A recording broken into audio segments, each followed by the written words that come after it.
할렐루야. 거룩한 주일에 하나님을 예배하기 위해서 이렇게 무릎을 연한 주의 자녀들에게 하나님의 축복이 넘치기를 축원합니다. 잘 오셨습니다. 여러분, 우리의 상황을 아시는 하나님께서 오늘 우리의 삶의 주인 되어 주시고 또 피할 바위와 산성 되어 주시는 그 은혜가 이 시간에도 넘치는 은혜가 있기를 주님의 이름으로 축복합니다. 그렇게 우리를 인도하실 그 주님의 말씀에 이 시간 귀를 기울이길 원하고요, 또 삶의 자리가 예배의 자리가 되기를 원하는 오늘 여러분에게 하나님께서 이 시간에도 말씀하여 주실 줄 믿습니다. 우리 함께 봉독한 말씀을 통해서 하나님이 기뻐하시는 참된 예배자가 어떤 예배자인가 우리가 말씀을 통해서 함께 살펴보며 은혜 시간 갖기를 원합니다. 여러분, 누군가에게 본을 보인다라고 하는 것은 참으로 어려운 일이 아닐 수가 없습니다. 삶의 본도 그런데요, 이 신앙의 본을 보인다라고 하는 것은 어려운 일 중에 하나일 것입니다. 내가 누군가에게 본을 보여야 한다고 생각하면 그것도 여러분 부담스러운 일이 아닐 수가 없지요. 더군다나 이것이 영혼을 위한 것이라고 한다면 더욱 그럴 것입니다. 그래서 오늘 우리가 사람에게 본을 삼는 것, 사람을 본을 삼는 것, 이것이 아니라 예수님의 본을 우리가 받고 또 삼는 은혜가 있어야 될 줄 압니다. 예수 그리스도께서 자신을 하나님이 기뻐하시는 제물로 온전히 드림으로 오늘 우리에게 본을 보여주셨습니다. 모든 성도는 예수님의 본을 따라 하나님이 기뻐하시는 산 제사의 삶을 살아야 한다는 거죠. 그래서 오늘 우리가 함께 읽은 이 본문 말씀을 통해서 어떻게 그리스도의 삶을 본받아 하나님이 기뻐하시는 참된 예배자의 삶을 살 수 있는가 우리가 함께 살펴보기를 원합니다. 그 첫 번째가 그리스도의 십자가 길을 따르는 삶을 통해서 참된 예배자의 삶을 살 수 있다는 것입니다. 여러분, 히브리서 기자는 구약의 율법과 규례들은 예수 그리스도의 십자가 제사를 통해서 완성되었다는 거예요. 그래서 더 이상 음식에 대한 이 규례 같은 것에 얽매일 필요가 없이 오직 그리스도의 구속의 은혜로 마음을 굳게 함으로 아름답다고 교훈하고 있는데요. 여러분, 9절 말씀을 우리가 함께 보겠습니다. 9절 말씀을 함께 보면 여러 가지 다른 교훈에 끌리지 말라. 마음은 은혜로서 굳게 함이 아름답고 음식으로서 할 것이 아니니 음식으로 말미암아 행한 자는 유익을 얻지 못하였느니라. 예, 그렇습니다. 여러 가지 다른 교훈에 끌리지 말라. 마음은 은혜로서 굳게 함이 아름답다고 말씀해 주고 있습니다. 자, 히브리서 기자는 지금 오늘 우리에게 마음을 굳게 해서 요동치 말고 흔들지 말라고 권면하고 있는 것입니다. 여러분, 이 말씀이 가지고 있는 배경이 이렇습니다. 당시 성도들이요, 유대인과 로마 정부로 인해서 정말 참을 수 없는 핍박, 그리고 다시 이 신앙을 놓아버리고 자기들에게 오라는 거예요. 그런 유혹들이 지금 엄청나게 있었다는 것입니다. 그러면 도대체 그들이 마음을 굳게 하고 흔들리지 말아야 될 그런 근거가 어디에 있냐라고 하는 것입니다. 그것은 바로 오늘 8절에 나와 있는 것 같이 예수 그리스도는 어제나 오늘이나 영원토록 동일하시기 때문이라는 거예요. 여러분, 성경은 예수 그리스도의 영원성 그리고 불변성에 대해서 아주 분명하게 우리에게 말씀해 주고 있습니다. 여러분, 예수님께서는 근본 하나님 자신이시고요, 구원의 빛이시고요, 확고 불변한 진리이시고요, 처음이자 마지막이 되시는 바 영원토록 변함없는 동일하신 분이라고 하는 것을 우리는 성경 여러 곳에서 우리에게 말씀해 주시고 있는 그 하나님의 음성을 듣게 되어집니다. 또한 여러분, 예수 그리스도께서는 오늘 우리의 믿음의 대상이 되어지시고 믿음의 근거이시고 믿음의 완성자로서 모든 세대가 여전히 그 주님으로 말미암아 믿음이 무엇인가 라고 하는 것을 알게 하시는 모든 세대의 여전히 동일하신 그 예수 그리스도시라는 것입니다. 바로 이런 사실 때문에 우리가 흔들리지 않고 굳게 설 수 있게 되어지는 것인데요. 여러분, 예수님이 오늘 우리의 믿음의 근거가 되어지신다는 것, 대상이 되어지신다는 것, 완성이 되어지신다라고 하는 것을 오늘 우리는 이 공간복음에 나타난 예수님의 말씀, 그리고 예수님의 가르침을 통해서 깨닫게 되어집니다. 오늘 우리가 참된 예배자에 대해서 말씀을 나누고 있는데요, 이제 다음 주부터 한 10주, 길게는 한 12주 정도 우리 예수님께서 오늘 우리에게 말씀하시는 믿음, 그래서 예수님의 믿음학 개론이라고 하는 제목으로 큰 주제로 시리즈 설교를 한 10번에서 12번 정도 할 지금 계획을 가지고 있습니다. 믿음의 대상이 되어지시고 근거가 되어지시고 완성자 되어지시는 그 예수님께서 오늘 우리에게 믿음은 무엇이라고 말씀하시는가를 우리가 함께 살펴보자는 겁니다. 여러분, 종교개혁자 칼빈은 다음과 같이 말을 했습니다. 한번 들어보세요. 우리가 바른 믿음 안에서 요동치 않고 서 있을 수 있는 오직 유일한 방식은 기초를 붙잡는 것이다. 만일 기초에서 조금만 떨어져도 그런 일은 불가능할 것이다. 왜냐하면 그리스도를 붙잡지 아니하는 자는 허망한 것밖에 알지 못하기 때문이다. 비록 그가 하늘과 땅을 이해할 수 있다고 할지라도 말이다.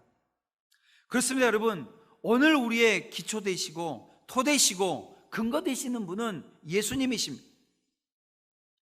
우리는 이 변함없는 토대 위에 바로 서 있을 때 오늘 우리는 어떤 상황, 어떠한 일이 오늘 우리 가운데 생긴다 할지라도 요동치 않게 되어지는 것입니다. 그렇다고 한다면 우리는 이제 주님의 가르침과 교훈 안에 굳게 서서 순종하도록 노력해야 되는데요. 왜냐하면 주님은 영원토록 변함없이 동일하신 분이시고 마땅히 그분의 가르침과 교훈 역시 변하지 않는다라고 하는 사실 때문에 그렇습니다. 주시하다시피 그 주님의 가르침과 교훈은 영원토록 변함없는 진리인 줄 여러분 믿습니다. 따라서 우리는 이 진리 안에 견고히 서서 믿음의 고결성을 견지하며 나아가야 하는 것인데요, 우리는 결코 거짓된 교사의 가르침에 넘어가거나 헛된 교훈에 사로잡혀서는 안 된다라고 하는 것입니다. 그렇습니다. 성도 여러분, 우리가 마음을 굳게 하고 요동치 않을 수 있는 근거는 바로 오늘 우리의 믿음의 대상이 되시는 주님이 영원토록 변함없이 동일하시기 때문이에요. 따라서 우리는 거짓된 교사에게 속아 넘어가지 않도록 끝까지 믿음을 지키기 위해서 우리의 머리를 붙들어야 하는 것입니다. 그러면서 오직 그분의 뜻에 복종하고요, 그분의 교훈을 받고 그분의 가르침에 순종할 수 있는 성도들이 되어야 하는 것입니다. 부디 오늘 우리 모든 이 공동체에 속한 모든 믿음의 권속들이 여러분 견고하며 흔들리지 말며 항상 주의 일에 더욱 힘쓰는 자들이 다 되어지는 은혜가 있기를 주님의 이름으로 축원합니다. 그런가 하면 히브리서 기자는 13절에서 오늘 우리에게 또 이런 권면의 말씀을 주고 있습니다. 그런즉 우리도 그의 치욕을 짊어지고 영문 밖으로 그에게 나아가자. 여러분 보세요. 하늘과 땅의 모든 권세를 가지고 계신 예수님께 나아가는데요, 하늘과 땅의 모든 권세를 가지고 있는 예수님 앞에 나아가는 겁니다. 그런데 오늘 히브리서 기자는 뭐라고 말하고 있습니까? 치욕을 짊어지고 나아가자고 이야기하고 있습니다. 여러분 이해되십니까? 치욕을 짊어진다라고 하는 말은 부끄러움을 참다라고 하는 의미가 있습니다. 근데 이 부끄러움을 참다라고 하는 이 말은요, 성경에 보게 되어지면 십자가를 진다라고 하는, 십자가를 져야 된다라고 하는 이 말과 늘 함께 사용되어지고 있는 것을 보게 되어집니다. 그 한 예가 히브리서 12장 2절 말씀입니다. 우리 한 장 넘겨보면 2절 말씀이 있는데요, 이 2절 말씀을 보게 되면 이렇게 기록하고 있습니다. 믿음의 주여 또 온전케 하시는 이인 예수를 바라보자. 그는 그 앞에 있는 기쁨을 위하여 십자가를 참으사 부끄러움을 개의치 아니하시더니 하나님 보좌 우편에 앉으셨느니라, 이렇게 말씀하고 있습니다. 그는 그 앞에 있는 기쁨을 위하여 십자가를 참으사 부끄러움을 개의치 아니하셨다라고 말씀합니다. 때문에 이 치욕을 진다라고, 이 짊어진다라고 하는 말은요, 십자가를 지라라고 하는 이 강한 권면의 말씀이 담겨져 있는 것을 오늘 우리가 알게 되어지는 것입니다. 그래서 오늘 본문에 치욕을 짊어지고 영문 밖으로 나가자라고 하는 말은 십자가를 지고 주님께로 가자라고 하는 의미가 되어지는 거예요. 십자가를 지고 주님께 나아간다는 것은 곧 이 땅에서의 부끄러움을 감수해야 된다라고 하는 것도 오늘 우리가 깨달아 알게 되어진다는 겁니다. 그래서 이 권면의 말씀이 마태복음 16장 24절에 있는 말씀, 누구든지 나를 따라오려거든 자기를 부인하고 자기 십자가를 지고 나를 따를 것이니라 라고 하는 그 예수님의 말씀과 맥을 같이 하고 있는 것입니다. 그렇습니다, 여러분. 성도란 십자가를 지고 영문 밖으로 나아가 예수님을 만났으며 지금 현재도 만나고 있으며 또 앞으로도 만나야 될 사람들이라는 것입니다. 그게 성도라는 거예요. 왜냐하면 예수님께서 거기서 십자가에 죽으셨기 때문입니다. 예수님께서는 지금 화려한 종교의식이 거행되어지는 예루살렘이 아니라 영문 밖에 계십니다. 예수님께서는 지금 유대인들이 거룩하다고 여기고 있는 예루살렘이 아니라 그들이 속되다고 생각하는 영문 밖에 계십니다. 예수님의 십자가는 그렇게 당시 사람들이 수치와 저주의 자리라고 생각했던 곳에 세워졌던 것입니다. 그래서 저는 이 시간 여러분에게 한 가지 질문을 던지게 되어집니다. 여러분, 이 질문을 한번 받으시고 거기에 대해서 답을 한번 내보시길 바랍니다. 여러분, 지금 주님을 만나기 위해서 영문 밖으로 나가고 계십니까? 혹 십자가를 지는 것을 부끄럽게 여기고 있지는 않냐는 거예요. 예수님이 지셨던 그 십자가의 자리로 오늘 우리가 나가야 되는데요, 세상이 주님을 만나러 가는 여러분을 향해서 보내게 되어지는 그 시기와 분노에서 비롯되어진 갖은 비방과 조롱의 말을 여러분 기꺼이 참고 그 조롱과 그 비방을 받아내고 있냐는 거예요. 이 모든 것들 속에서 우리를 위해서 묵묵히 당신의 목숨을 내어주셨던 예수 그리스도처럼 살아가고 있는가? 라고 하는 이 질문에 여러분은 어떤 답을 지금 내리실 수 있겠습니까? 최고의 수치와 최고의 고난을 지금 견디는 자리에 서 있느냐라고 하는 것입니다. 사랑하는 성도 여러분, 오늘 우리가 바로 알아야 됩니다. 우리가 주님을 만나러 영문 밖으로 나아가는 것은 참으로 영광스러운 일이 아닐 수가 없습니다. 하지만 악한 세상에서 그 길은요, 고난과 수치와 불이익을 당할 수 있는 길이 또 되어진다는 거예요. 영광스러운 길이지만 이게 동전의 앞면과 뒷면 같습니다.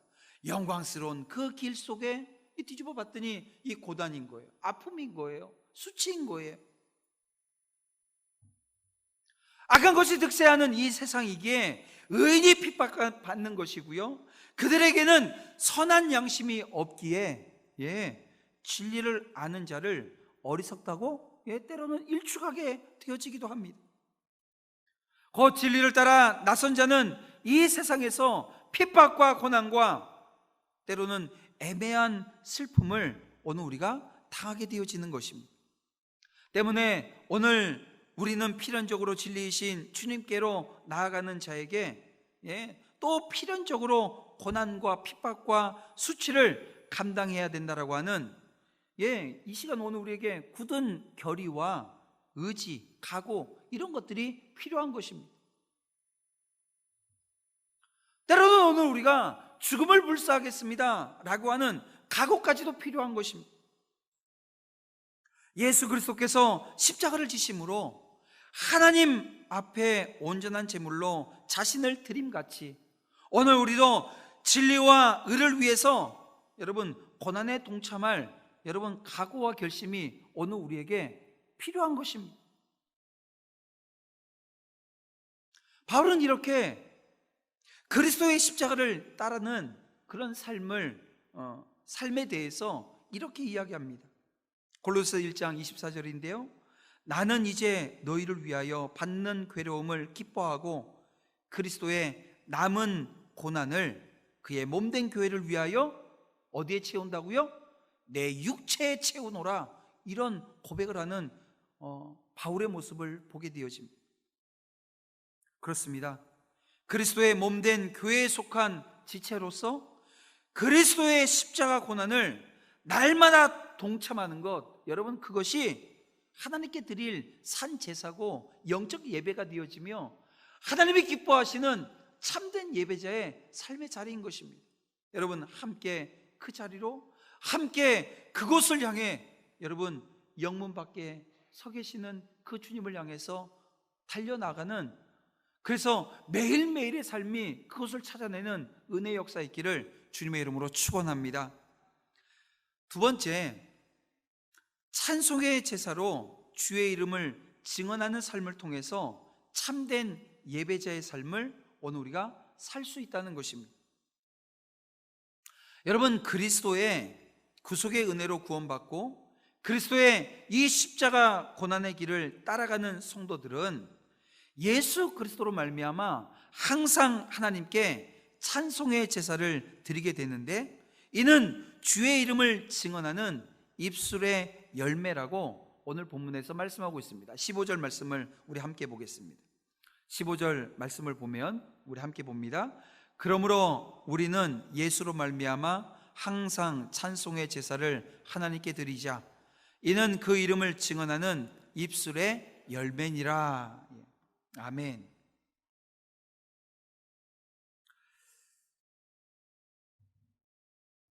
여러분 예수로 말미암아 찬송의 제사를 드리라고 말씀하고 있는데요 여러분 예수로 말미암은 찬송의 제사가 무엇입니까? 성경은 예수 그리스도께서 단번에 완전한 속죄제를 하나님께 드리셨기 때문에 더 이상의 속죄 제사를 드릴 필요가 없다고 하지 않으셨습니까? 그렇습니다.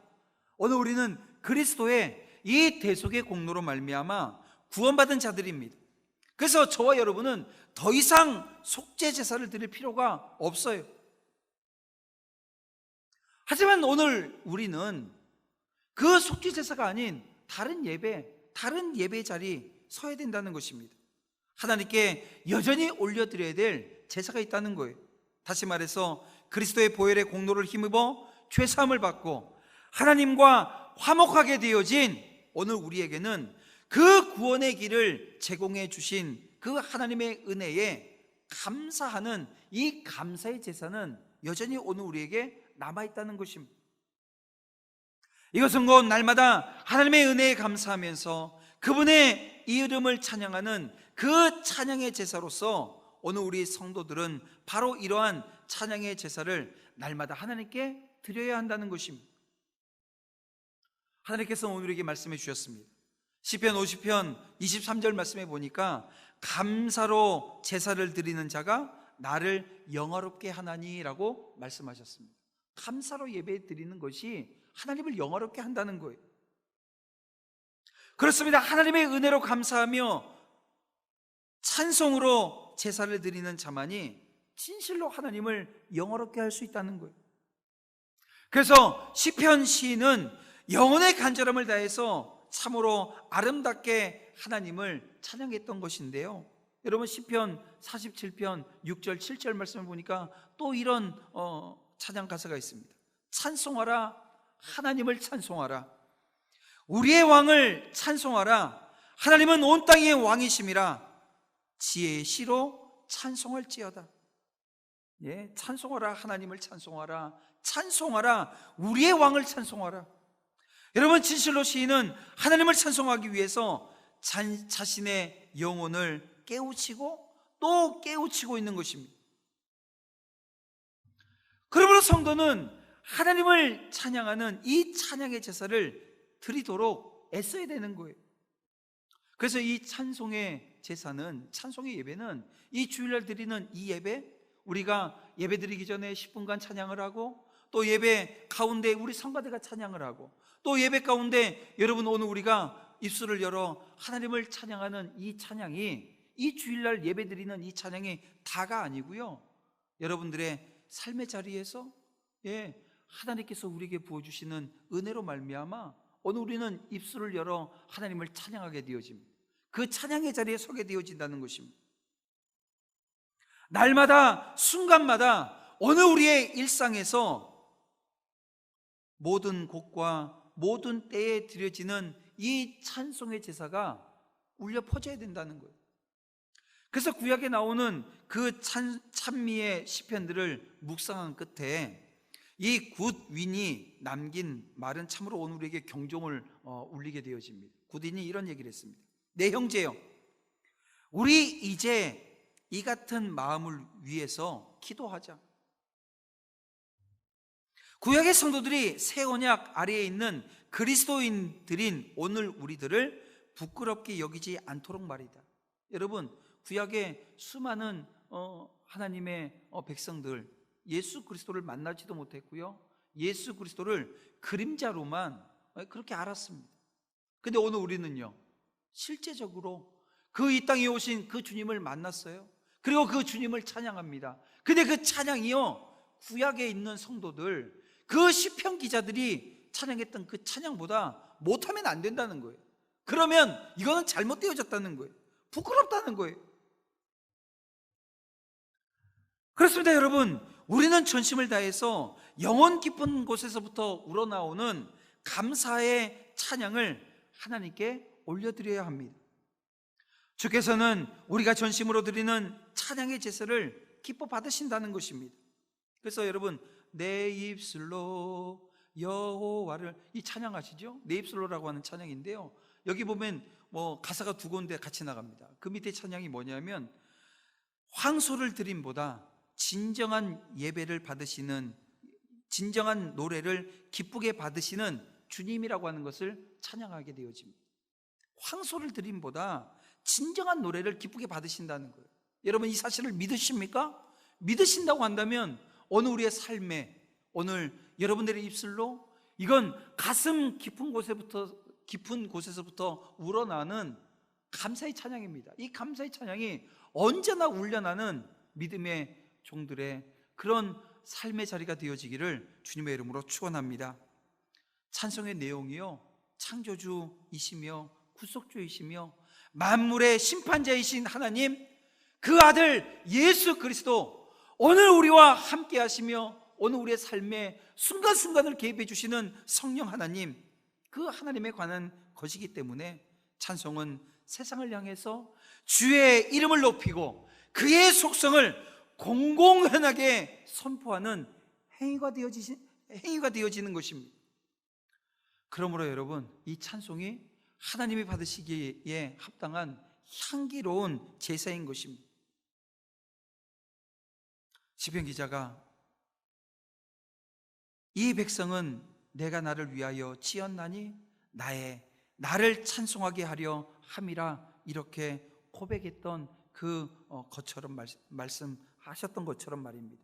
오늘 우리가 구원받고 하나님 나라 백성 되어진 성도의 존재 목적이 무엇입니까? 하나님을 찬송하는 것입니다. 분명한 한 가지 사실은, 우리가 하나님의 은혜를 체험하게 되어지면 그 체험 속에서 감사가 있고 그 감사는 찬양으로 이어지게 되어진다는 것입니다.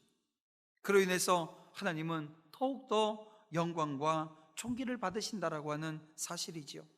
이제 오늘 저와 여러분은 입술을 열어 하나님을 찬양하는 그 찬양의 제사로 하나님 앞에 드려지는 삶의 자리가 예배의 자리, 참된 예배자로 드려지는 은혜의 역사 있기를 결단하면서 하나님 앞에 서는 믿음의 종들 다 되어져서 하나님의 축복이 하나님의 자녀들의 삶 가운데 넘쳐나기를 주님의 이름으로 축복합니다.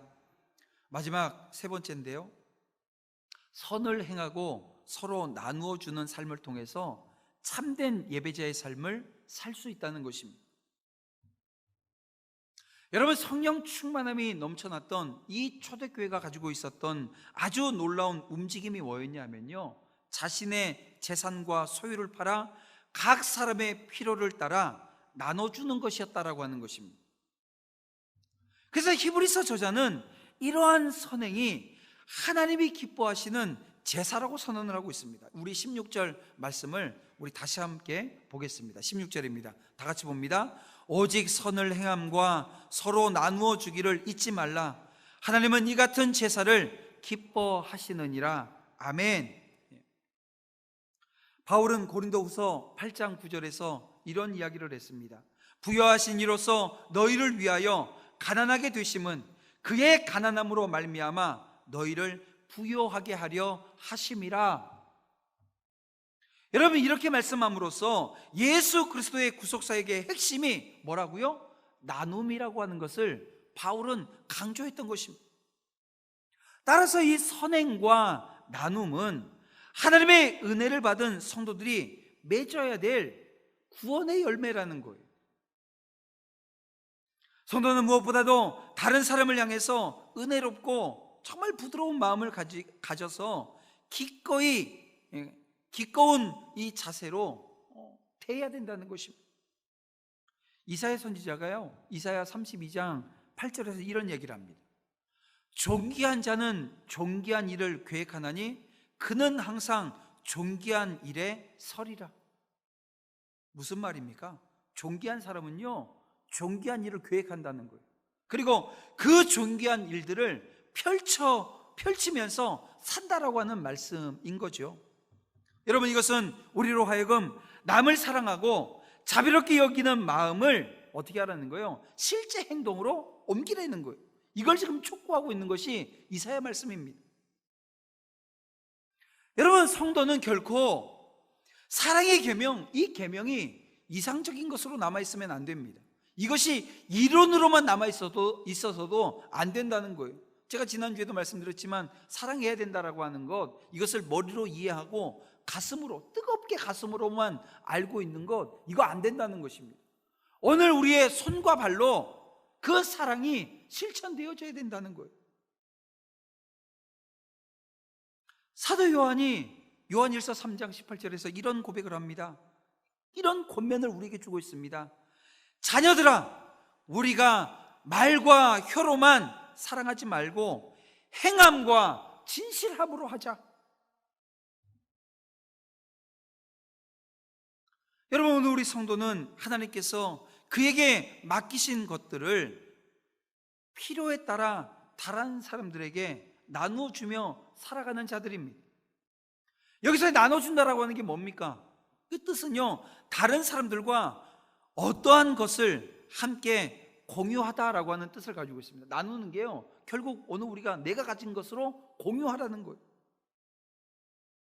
따라서 성도는 자신이 할 수 있는 능력의 한계 내에서 다른 사람들에게 좋은 것을 나눠줌으로 마땅히 담당해야 될 이 구제의 의무를 행해야 된다는 것입니다. 여러분, 우리는 지난해 그리고 올해 계속해서 우리 그 캄보디아의 집짓기 사역을 지금 하고 있습니다. 집 6채를 넘어 7채 정도 되어지는 헌금이 들어왔어요. 1호, 2호 집이 완성이 되어졌고요. 제가 어제 연락을 받았는데 3호 집에 지붕이 어제 올라갔습니다. 다 세워졌어요. 지금 우기여서 공사를 계속 진행하지 못하는데요, 이제 지붕이 올라갔기 때문에 이제 4호가 시작되어집니다. 그들의 삶 가운데, 아주 절대적인 빈곤 가운데 있는 그들에게 오늘 우리는 사랑의 손길로 함께하는 겁니다. 그냥 가서 사탕, 빵 하나 나눠주고 음식 한번 대접해 주는 것으로 끝나는 것이 아니라 그들의 삶에 실제적인 영향력을 발휘하는 겁니다. 어떤 것으로요? 주님의 사랑으로 말입니다. 많은 분들이 그 일에 동참해 주고 있고요, 지금 전도회에서 헌신 예배 드릴 때마다 그 일에 동참하겠다고 큰 금액이 아닙니다. 이건 큰 금액으로 하는 것이 아니라 작은 금액으로, 작은 마음으로 함께 하는 것입니다.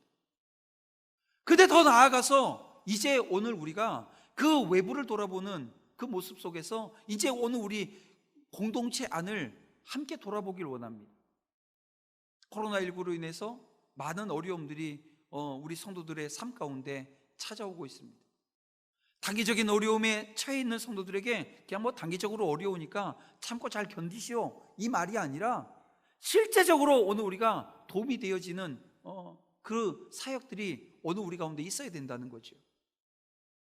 장기적으로 어려움이 오게 되어지는 형제자매들을 돌보는 모습이 오늘 우리 가운데 있어야 된다는 것입니다. 여러분, 그것은 오늘 우리의 의무라는 것입니다. 하나님의 영광과 오늘 우리 영혼 구원, 그리고 우리의 신앙 고백이 그 사역 가운데 여러분 더 빛나게 되어지는 거예요. 주님께서 오늘 우리 가운데 있는 소자에게 선행을 베풀라고 명하시면서 이런 말씀을 주셨습니다. 마태복음 25장 40절 말씀인데요, 내가 진실로 너희에게 이르노니 너희가 여기 내 형제 중에 지극히 작은 자 하나에게 한 것이 곧 내게 한 것이니라. 저는 이 말씀을 읽으면서 이런 마음이 드는 거예요. 왜냐하면 우리가 말로는 형제사랑, 이웃사랑 이걸 참 잘하거든요, 말로는요. 그런데 실제적으로는 잘 안 되는 거예요. 그래서 주님께서 안 되니까, 이게 사랑이 이 선한 영향력을 행사하는 그 일들이 잘 안 되니까 뭐라고 말씀하는 거예요? 이 소자, 이 어려운 사람에게 한 것이 누구에게 한 거라고요? 예수님에게 한 거라는 거예요. 그러니까 예수님에게 했다고 생각하고 하라는 거예요. 그러면 할 수 있을 거니까, 그러면 하게 되어지는 거니까. 사람을 보면 여러 가지 감정이 섞여 있잖아요. 나하고 친하냐 친하지 않냐, 나하고 무슨 사건이 있어서 다퉜냐 다투지 않았냐, 이런 것들이 배경이 되어져서 못하는 일들이 많은데요, 그런 거 싸그리 무시하고 뭐라는 거예요? 나보고 하라는 거예요. 예수님 보고 하라는 거예요. 여러분, 오늘 우리의 선행이, 오늘 우리 안에 있는 구제가, 오늘 우리 안에 있는 나눔이 이러해야 된다는 것입니다. 그런가 하면 사도 바울은 빌립보 성도들이 보낸 구제 헌금을 받고 이런 감사의 고백을 합니다. 빌립보서 4장 18절인데요, 이는 받으실 만한 향기로운 제물이요 하나님을 기쁘시게 한 것이라. 그렇습니다, 성도 여러분. 우리가 선행과 구제로서 하나님께 정말 향기로운 사랑의 제사를 드려야 하는 것입니다. 그리고 참으로 그 하나님께서 기뻐하시는 제사가 되어지는 것입니다. 비록 오늘 우리의 선행과 구제가 때로는 연약해 보여요. 그런데요, 오늘 그 연약한 중에 하나님께서 오늘 우리의 그 선행과 나눔 속에 함께 하시고요, 그 선행과 나눔 속에 하나님은, 저는 그런 고백을 함께 하기를 원합니다. 오병이어의 역사가 그 가운데 일어난다고요. 작은 헌신이, 작은 여러분 섬김이, 작은 여러분들의 마음이 어떤 역사가 일어나는지 오늘 우리가 이 공동체가 함께 경험하자는 거예요. 물질이, 돈이 하는 것이 아니라 오늘 우리의 마음이 하는 것이고요, 오늘 우리의 손길이 하는 것이고요, 여러분들의 발길이 하는 것입니다. 그 놀라운 은혜 역사를 오늘 우리가 공동체가 담아내자는 거예요. 여러분, 그것이 하나님께 드릴 오늘 우리의 영적 예배가 되어진다는 것, 여러분 기억하시길 바랍니다. 하나님 마음에 합한 예배의 행위로 하나님께서 받으신다라고 하는 것을 여러분 기억하시면 좋겠습니다. 말씀을 정리하겠습니다. 예수님은 공생애와 십자가 구속을 통해서 하나님 나라를 위해서 고난받고 주의 이름을 선포하는 자들, 가난하고 연약한 자들에게 연약한 자들을 긍휼히 여기셨습니다. 성도는 주님의 이러한 순종과 헌신과 섬김을 받아서 날마다 하나님을 기뻐하시는 참된 예배자의 삶을 살도록 하신다는 것입니다. 하나님은 오직 그리스도를 통한 오늘 우리의 마음의 제사와 여러분의 입술을 통한 찬양의 제사, 그리고 오늘 우리의 선행과 구제를 통한 사랑의 제사를 즐거이 받으시는 분이십니다. 여러분 어떻습니까? 이제 오늘 우리는 어떠한 예배자가 되어져야 될 것인가? 하나님이 정말 기뻐하시는 참된 예배자의 모습이 무엇인가? 라고 하는 것을 여러분 이 히브리서 13장 이 짧은 말씀을 통해서 그 아버지의 마음을 깨닫고 아버지가 원하시는 그 삶의 자리에서 온전한 예배자로, 참된 예배자로, 기쁨이 되어지는 예배자의 삶을 여러분 회복해 나가야 된다라고 하는 큰 명제가 우리 앞에 세워진 것입니다.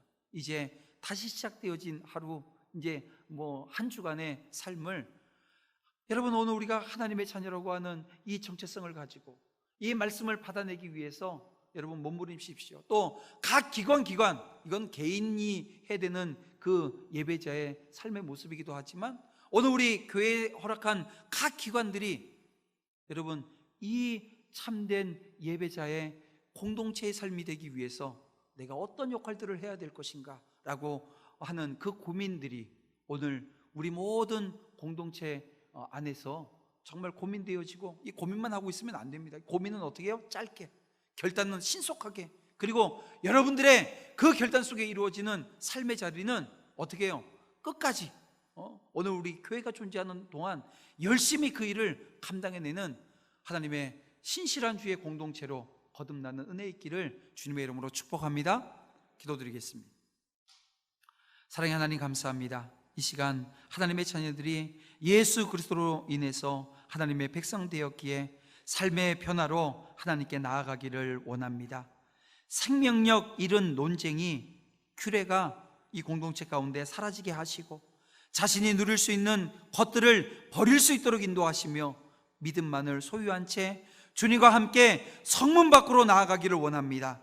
하나님이 주신 은혜를 누림으로 찬양이 끊이지 않게 하여 주시옵소서. 선행을 행하고 서로 나눠주기를 즐거이 여기는 사랑이 예배가 되어지는 그런 은혜의 역사 허락해 주실 줄 믿사오며 예수님의 이름으로 기도드립니다. 아멘.